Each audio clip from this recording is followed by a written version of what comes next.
Not gate का real circuit क्या है देखिए।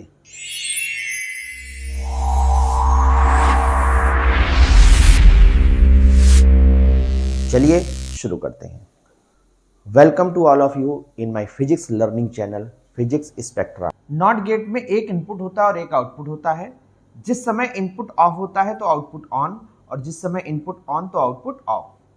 1 का मतलब ऑन,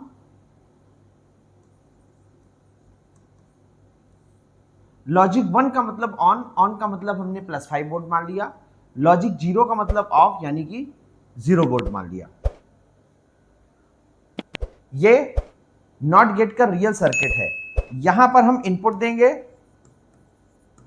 और यहां पे हमको आउटपुट मिलेगा। यहां पर हम इनपुट देंगे और यहां पे हमको आउटपुट मिलेगा। यहां पर एक वोल्टेज लगा हुआ है +5 वोल्ट। ये ट्रांजिस्टर है। ट्रांजिस्टर में 3 टर्मिनल होते हैं। ये इमीटर है, ये इमीटर है, ये बेस है और ये कलेक्टर है। ये ट्रांजिस्टर का कॉमन इमीटर कॉन्फ़िगरेशन है। हमें ये मालूम होना चाहिए कि ट्रांजिस्टर काम तब करता है जब emitter base junction forward bias हो,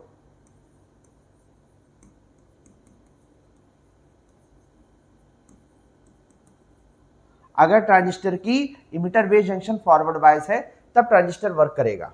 ये एनपीएन ट्रांजिस्टर है, एनपीएन। ठीक है, चलिए स्टार्ट करते हैं।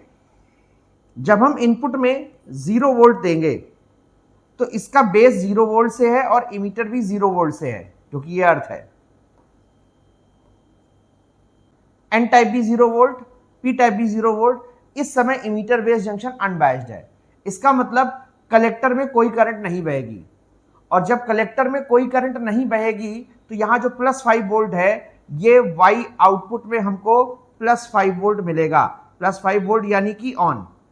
जिस समय हम यहां पर +5 वोल्ट देंगे, ध्यान से देखिए, उस समय इसका पी टाइप पॉजिटिव और इसका एन टाइप 0, यानी पी टाइप हाई पोटेंशियल से एन टाइप लो पोटेंशियल से।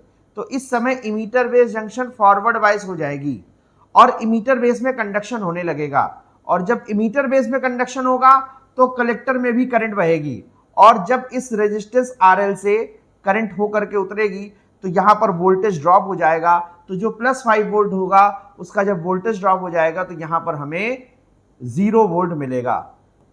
0 वोल्ट यानी कि ऑफ। जब हमने यहां पर ऑन इनपुट किया यानी 1, तो यहां पर हमें ऑफ मिल गया। तो इस तरीके से नॉट गेट का रियल सर्किट वर्क करता है।